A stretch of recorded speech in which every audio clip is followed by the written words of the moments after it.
Welcome, Greek U Nations, episode number 281 of the Fraternity Foodie Podcast. I'm your host, Mike Eilon, CEO of Greek University. I'm a speaker and a two-time author. Our second book is called From Letters to Leaders, Redefining New Member Education and Leveraging Belonging to Eliminate Hazing. So go and pick up that book today on Amazon. We call these episodes the Fraternity Foodie Podcast because there is nothing like great food to bring college students together and fraternity and sorority members together. Fun fact, candy is my absolute weakness. I know it's not good for me. My dad is a diabetic. Anything made by Willy Wonka is a friend of mine. I'm talking gobstoppers, runts, nerds, even pure sugar like Fun Dip to get some energy in the afternoon. Now, I have learned over time that my life is going to be miserable if I become diabetic. So I'm finding healthier options now, like fruits and nuts and some other options instead to substitute. I'm hoping that our next guest has some more options for me. Her name is Alix Barth, the owner and founder of Alix Barth Nutrition.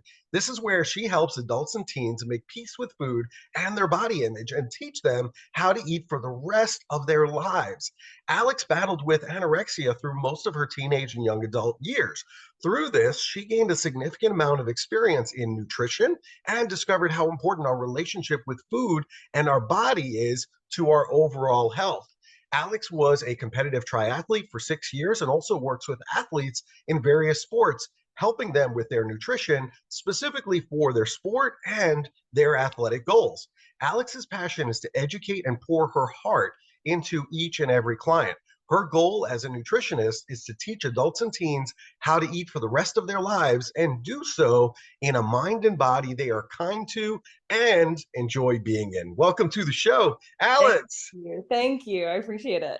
You are very welcome. It is so great to see you this morning. I can't wait to dive in because you really have some amazing things to talk to us about our nutrition. Certainly all the college students that are listening right now, I am sure they are not doing the greatest job in terms of their nutrition. They will probably admit to you that they're going to Chipotle or, whatever, Chick-fil-A, whatever, multiple times a week. And they're trying to eat better, but, maybe they just don't have the resources and the information from a nutritionist on how to do that the right way. So let's go all the way back. You were at Texas Tech for your undergraduate experience. So tell our audience, why was Texas Tech the right place for you? Yeah, I grew up in Lubbock, candidly. So just being honest, I was not ready at that age to leave the comforts of the town I grew up in. If I'm honest, looking back today, I would probably do it different. I would have gone as far away as I possibly could have. And so if I had a do-over, that's the one I'd take. But yeah, Tech was awesome. But really that's probably what kept me there more than anything. Hadn't quite developed a trust in myself yet, if you will. So Tech helped enable that, and then got to move on, and now I'm in Dallas. So there you go. Yeah. I mean, listen, it makes total sense. I think every kid is different. I have a couple of kids, and my son is getting ready to choose his college right now. He's a rising senior in high school, and I think he wants to stay close to home. So, we live in Nashville, so, close to home for him is Vanderbilt. I mean, right down the road. But then my daughter, who's a year behind him academically, she wants to get as far away as possible. Yes. So we're doing tours like in Boston. I mean, just like all over the place. So, each kid is different, and each kid, is ready when they're ready to kind of leave that nest, so to speak. And so that's okay. I mean, listen, it worked out for you clearly. Everything was fine. Yes. And listen, if I had to do over, I probably would choose something different too. So we're all the same that way. Yes. So, all right. So let's talk a little bit more about your teenage and young adult years, because you did battle with anorexia during that time of your life. So how did that start for you, and what did you learn throughout that process? Yeah, great question. And candidly, my question to you is, how much time do you have? As much time as you need, Alix. Right. Yeah. Well, thank you. Listen, it started for me as what I found in my experience in this space, the way it starts for most, right? Kind of a twofold, a lack of control And then in conjunction with what was modeled for me. So the lack of control, just to be transparent, developed as my parents were going through an incredibly tumultuous custody battle over me. That went on for about 10 to 12 years. I adore my parents, right? They did a lot of right things, but going through that was tough, right? I was in the middle of that. And so I lost a really significant amount of what felt like control. But gosh, at that age, you don't really understand how to, to verbalize that, right? Like, you really end up, and again, a lot of eating disorders start this way. You really end up saying very subconsciously, oh, well, if I don't have control here, well, then I'm going to grab control of what I do have control over. And that is what I put in my mouth. Right. And so that's really kind of how that started for me from the get-go. But honestly, it was also a conjunction of what was modeled for me. I believe strongly that my mother did the very best that she knew at the time. I think all of our parents do. I try to believe that about most people. But I grew up in the fat-free craze, if you will, right? Perhaps you remember. And my mom, man, she just owned it. Right. She was like, this is what we're going to do. This is what the research says. And so drink all the Cokes that you want and eat, whatever fat-free, anything you want. But if it has fat in it, it needs to be feared. Right. And I heard that over and over again. And so she talked a lot about how she was afraid of getting fat, didn't want to get fat, things like that. But I remember very specifically one memory sitting in the car with my mom after school. I was probably 13, and I was eating some French fries. And she looked at me and said, you're not going to be able to eat that for, much longer. And man, it sat with me. And for whatever reason, it was in that moment, a lot of kids could probably hear that and think, oh, no big deal, right? But for whatever reason, it really sat with me. And so from that moment forward, I really started restricting my food, calorie counting. Candidly, I would try to eat as little as possible and then run it off. It really got to a tough spot. And then kind of moving forward to what have I learned? So many things, but to pare down, healing isn't linear. It is literally all over the place. Some days it is 1 step forward and 3 steps back. Some days it's 3 steps forward and 1 step back. The other piece of that is I will never be fully satisfied with the aesthetics of my body. The majority of people who have a tough relationship with food or who have had a tough relationship with food or their body won't, I think, would vouch for that. There's always something I want to fix, and accepting this and being able to continue living my life is really where I believe the work is. I found that, I don't know, you really know that you're on your way to healing when you want to fix things about your body, but you're still able to fuel it properly and be kind to it.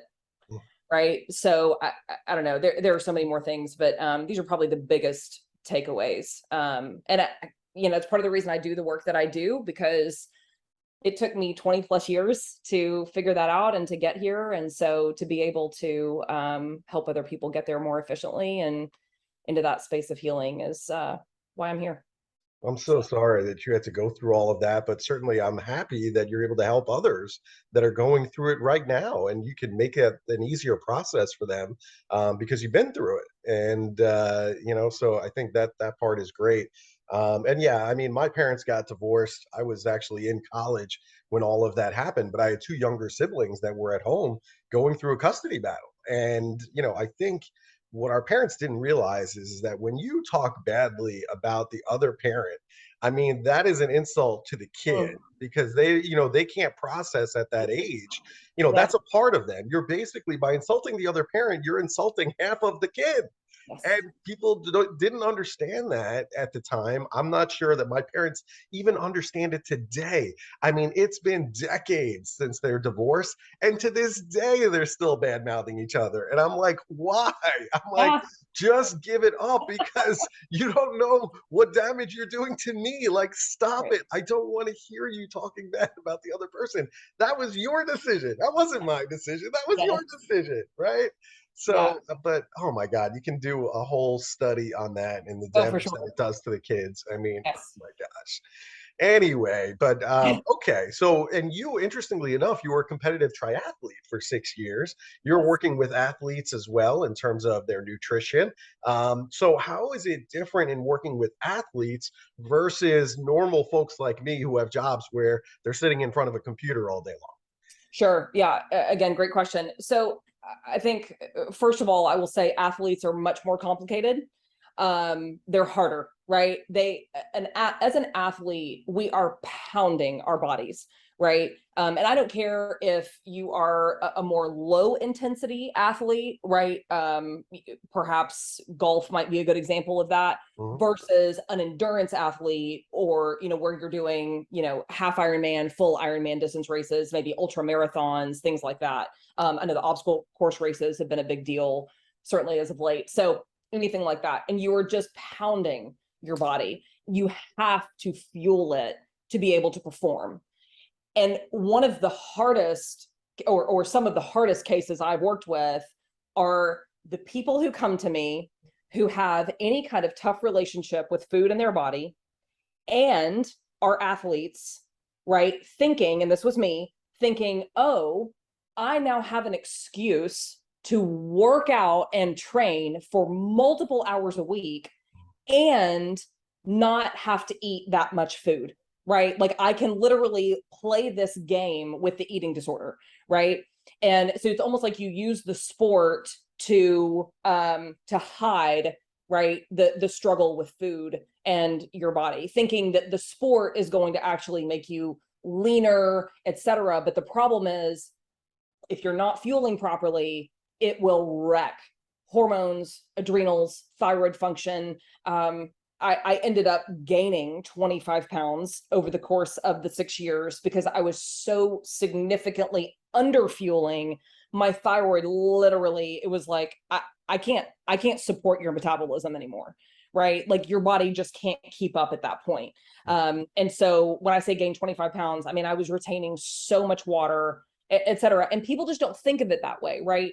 And so all that to say, athletes it's a different breed, right? And you really have to make sure that they're fueling properly, et cetera. But then you have somebody who's quote unquote a normal folk, right? Who's sitting at a desk most of the day, or, et cetera, who maybe does an hour workout a day, something like that. Mhm. Well, they don't necessarily have to eat to support their workouts, their training, right? They need to eat just to support their body, just in general. So it's almost like you're working with a blank slate, Mhm. right? So someone like that is a little bit more easier, is a little bit easier to work with, in terms of, helping them get leaner, losing weight, managing hormonal issues, any kind of health woes that they may come to me with.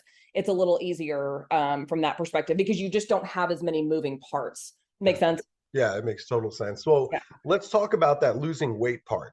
Diet sure. culture is at an all-time high, and people are addicted to the scale. They have low energy, hormonal issues, and they feel stuck in this diet cycle where they're just constantly reinventing this. So, why don't diets work? Why are we stuck in the cycle? Mm. Well, first, I think it's important to acknowledge, first, what's a diet? It is a $1 billion industry. Right. That's what a diet is, right? And I think, we start there. And so really what I coach is sustainable lifestyle changes, which I think a lot of diets will promise that they will give you. Here's my issue with diets. Health doesn't come in a bottle, right? It's not a one size fits all. Mm. What's sustainable for one person may wreck another person's hormones, energy, digestion, mindset, right? Diet culture is about marketing. It's Mm. about making money. I believe that it plays on people's desperation for bodily acceptance. It skims the surface of health and what I think oftentimes ends in someone being less healthy. Now, maybe they lose weight and maybe they needed to lose weight, right? And so, yes, I will agree. Perhaps that is a move, that is movement in a healthy direction. But gosh, what happens up here in your mind when you're going through that? It's like, and that's what I find so many eating disorders and tumultuous relationships with food and their body. That's usually where they start. It's this very innocent, oh, I'm just going to lose a few pounds, or maybe for some it's I'm going to lose 50 pounds, right? Or 100 pounds. And they get into this dieting cycle and they lose the weight, and that's great. But then they have no idea how to just live their life after that. Diets don't teach that, right? They don't teach that. There is so much restriction at play in dieting. And so I just think that it's, at the end of the day, where diet culture really misses out is figuring out what the root cause is of what's gotten someone to the place they're in the first place. Whether it's that they have trouble with emotional eating, that they stress eat, that they binge eat, right?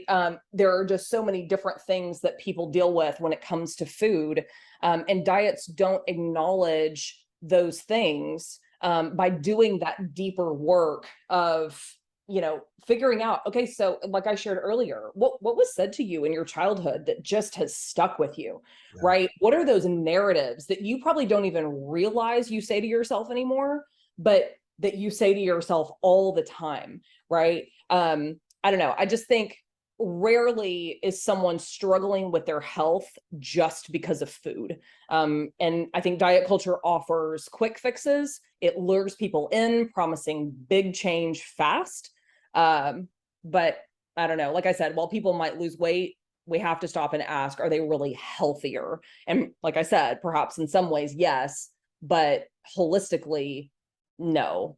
And until people deal with the root cause, right, the reason that they are in the place that they're in, they'll stay in a yo-yo diet cycle. And that is why I believe diets don't work. I could talk on this for days, but yeah. It's very similar to alcohol and drug abuse. I do a lot of work in that area. And unless you're really looking at the root cause of why they're abusing alcohol or why they're abusing drugs, the problem is not likely to go away. You got to treat that root cause if you really want to get the results you want. I mean, what happened to you? Like something happened that you're trying to mask with that alcohol or drug, right? Whatever substance you're taking. And that's going to take you away for a little while, but eventually you're going to come right back to that root issue. Absolutely. So, so it's the same type of thing. Now, my weakness, cookies, candy, I get so low on energy in the afternoon. Like in the morning, I got tons of energy, doing tons of work right away. Then it comes like 3, 4 o'clock in the afternoon, like before dinner, right? So what are some energy giving things that can help me get through those afternoon hours? Yeah. The first thing that I would say is, what are you doing to front load your day? Right. So is breakfast, are you eating breakfast? Number one, for some people, I'm okay with doing the intermittent fasting thing. That's a whole dieting thing. And that's for, candidly another show. But for some people, that's okay. For the majority of people, especially women in their childbearing years, I am not a fan of intermittent fasting. So you want to make sure that you're fueling at the beginning of the day and that you're fueling well. So a lot of people will focus more on a high carbohydrate breakfast, which I'm absolutely not opposed to carbs. I think we need them, but making sure that breakfast is a little more savory, if you will, than it is sweet is a great place to start, because that's going to help stabilize blood sugar through the day, right? Because part of the reason people deal with those afternoon crashes is because blood sugar gets way too low, right? And typically that's from eating high sugar. It spikes middle of the morning and then it crashes, right? And so that can also happen from eating a higher carbohydrate lunch, right? And again, higher carbs, no problem, but are we coupling those carbs with some fat or some protein, which is going to help stabilize blood sugar? So that's number one. And like I said, typically when we're low on energy, we'll have, the reason for that is because blood sugar has dropped, in which case the brain will always seek out what will give it the quickest source of energy, which is your your carbohydrates, right? And could be candy, could be a piece of fruit, could be a bag of chips, right? Anything that's highly processed is going to digest really easily, is going to be the thing that gets into the bloodstream the fastest and raises blood sugar back up to a normal level. Problem is, most people tend to overcompensate and they'll grab 3 or 4 pieces of candy, and blood sugar goes so high, and then you're starving and you've got that crash again, in an hour or two. Right. And so again, grabbing for something that is more fat and protein focused is really helpful. So instead of thinking, how do I get quick energy in the afternoon? It's how do I stabilize my blood sugar, right? And beginning to kind of think, same goal, right? Same outcome, but beginning to think about it a little bit differently. And so, like I said, my rule of thumb is no naked carbs, if you will. So have some carbs, maybe it's a piece of fruit, right? But dress it, if you will. Add some fats or protein. So maybe it's an apple with some almond butter. Maybe it's granola with some whole milk Greek yogurt, right? So you're getting some fats and protein there. And then for something quicker, I really like the 4 to 5 grams of sugar or less Kind bars. You can find them literally anywhere. So many, convenience stores are carrying them. Starbucks carries them, etc. So I like those as well, just as a super quick fix. And I'm not sponsored by them, but just something that I've enjoyed and clients have enjoyed as well. Just keep it in their purse or their gym bag or whatever. Yeah, that's good. That's convenient. So I could definitely do the Kind bars, look into some Greek yogurt, and I think I'll make it through. Yeah, absolutely. And then, get a more savory breakfast in, right? And really see, I've found that's one of the first things I do with clients. It was we really try to come in and strip out anything that is impacting blood sugar negatively. And we found too that when we start managing blood sugar, we're sleeping better, digestion is better, our mindset, our mental health is better. It is, man, I believe it is really on some level a blanket healer, if you will, when we start focusing on eating for that purpose. So anyway. Fantastic. That's really good. So you get people off of this diet roller coaster. You empower them to trust themselves around food, which is wonderful. But you also talk about your anti-inflammatory way of eating. What is an anti-inflammatory way of eating? Yeah, listen, in a nutshell, it's focusing more heavily on unprocessed foods and proper hydration, right? So it's anything. So 99% of disease starts with inflammation in the body, right? And there are anti-inflammatory foods, right? Which would be more of your unprocessed foods, but most people are more familiar with that term. And then there are pro-inflammatory foods, which are going to be more of your processed foods. And listen, it's a fine line. And I'll be honest, being fully transparent, it's been tough for me in the space that I'm in because I don't want to alienate any foods, right? And because that's a lot of people that come to me are so afraid of eating certain things, right? Because they're told they're bad. I feel guilty or I feel shame if I eat a cheeseburger instead of a salad, right? And so I really do a lot of work to help people overcome those narratives. But listen, at the end of the day, foundationally speaking, I do a lot of education around food and the way that it impacts the body and how you feel when you eat certain things. To me, that's the greatest teacher, because you may feel great when you drink a glass of milk, but I may not, right? But that doesn't mean milk is bad or good. It just means that you feel good when you drink it and I don't. So I'm not going to do as much of that and you might do more of it, right? And most people don't think about it that way. Also, because of diet culture, a lot of people are under the understanding that if this food is bad for my friend and she lost weight and quit eating it, well, then it must be bad for me and I'll lose weight and quit eating it. It was like the gluten-free craze, right? Everybody, so I digress. It's focusing more on the foods that make you feel really good, that stabilize your blood sugar, right? And then on occasion, we have the cake or the glass of wine or the drink or the alcoholic drink or, the handful of cookies or whatever it is, right? But just trying to create that balance. But also I will say that I think when it comes to fighting inflammation in the body, nutrition is much more than just food and what we eat. It's also getting enough sunshine. It's sleeping well. It's regulating our nervous system. It's self-talk, right? So these are part of the foundations that I help clients with as well. So to fight inflammation, we need food for sure, but that's not the whole story. And I think a lot of times people get hung up on that, and they're forgetting that we have all of these other things that play a role in keeping us healthy.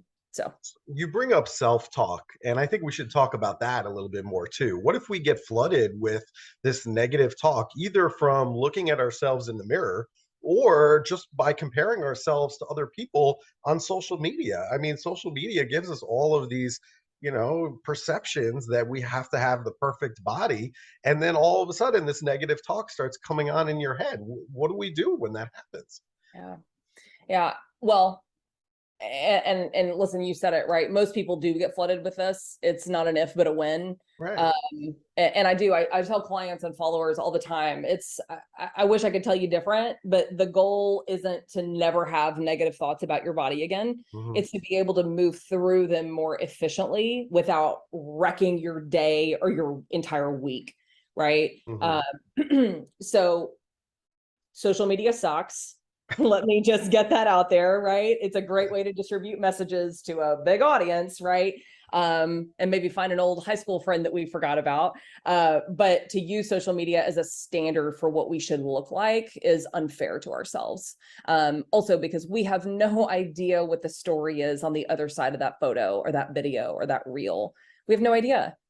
We have no idea what it took someone to get to look the way that they look, how miserable they may actually be. So I really find that awareness of the thoughts is first. I think so many people are stuck in the habit of negative self-talk and social media comparison that they don't even notice anymore how horrible they speak to themselves. So awareness is key, right? Like with any self-work. Yeah. And then once you're aware, you can start to change the narrative. I think it's interesting, and I've found this with so many clients. Most people like themselves a lot more than they're aware of. They've just been so conditioned to think negatively because in this society, there's always room for improvement, always, right? And so one of the exercises that I'll have clients do is write down any negative thoughts that come up during a typical week, right? When they look in the mirror, when they put clothes on, when they're scrolling social media, and we'll usually see a pattern. And then we dig into where those thoughts originated, right? Again, going back to that root cause. Sometimes they came from a parent, from a sibling, a friend growing up, a teacher, a doctor, and they almost always started in childhood. Almost always. Sometimes not. There's caveats, but usually. And then we rewrite the narrative because 99% of the time, we don't actually believe the things that we keep saying to ourselves. It's just what we've been so conditioned to do. It's a very comfortable space for us to be able to look in the mirror. If for me, I'm 37 years old, right? So as long as I can remember, let's say for 30 years, I've been looking in the mirror and picking myself apart, right? Mhm. It's very uncomfortable for me, thankfully not today, but to look in the mirror and be like, yeah, girl, right? It's uncomfortable. I said this to a client yesterday on a call, and she goes, oh my God, I don't even think I could do that. Like, I literally don't think I could look in the mirror and say something so kind about myself, right? But also what came out is, but it's not because I don't actually feel that way about myself, right? It's like those negative thoughts, man, they are just so conditioned. And so again, with social media comparison, it's catching and saying, okay, wait a minute, I don't know what's going on the other side of that photo. Keep scrolling, right? Number one, so I'm not going to let that put weight on the decisions I make for myself and my body, right? That's number one. And then number two is that deeper work of, man, what are those narratives when I look in the mirror, when I put on clothes, when I go to the gym and I'm, comparing myself to other people, or walking across campus, right? And comparing myself to other people. What are those narratives that come up, that keep coming up over and over again? And I found, whether you're a visual learner or not, writing them down is very, very helpful, right? And then you come in and you say, okay, what do I actually believe, right? So it's really powerful work when somebody's willing to lean into it. Great suggestions. Are there any recipes that would make this process easier? Because the college students who are listening right now, they don't have lots of time. They don't have lots of money to cook elaborate meals at home.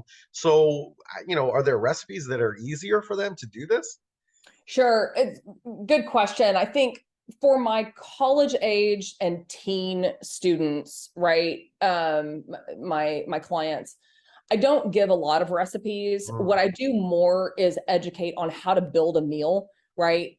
Protein's the priority because it's going to create the most satiation. mhm. We want to make sure you're getting some fats in, some vegetables when that's possible, and then your carbohydrates, right? And so when we're combining your quote unquote macros, which to be clear, I do not count calories, I do not count macros, focusing more on high quality foods.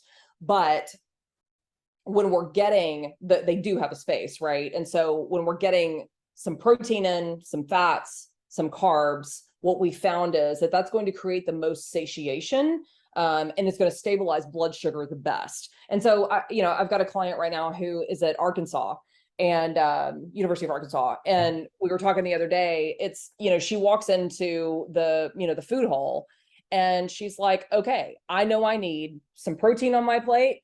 I want some vegetables if they're available, right? I want to make sure I get some carbs in, and I want to make sure there's fat present somewhere, right?" So she grabs a, grilled chicken breast from one spot, she grabs a salad from another spot, she grabs, a baked potato from another spot, and then there's dressing on the salad, and that's going to be a good fat source, right?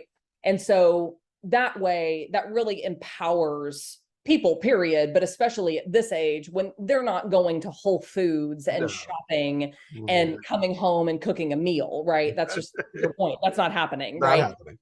But what I found, this gives them so much autonomy Yeah. because you can even do that at a Chick-fil-A, right? So you can make that combination happen. So anyway, so no, I mean, well, yes, lots of recipes, right? There's, where do the blogs end? But it's typically not how I coach this age. Right. That makes a lot of sense. I think your case study saying, okay, this is how you go into the food hall, this is how you construct your plate, that Yes, kind of training, that they can do, that they can do. And I think exactly. that works every time.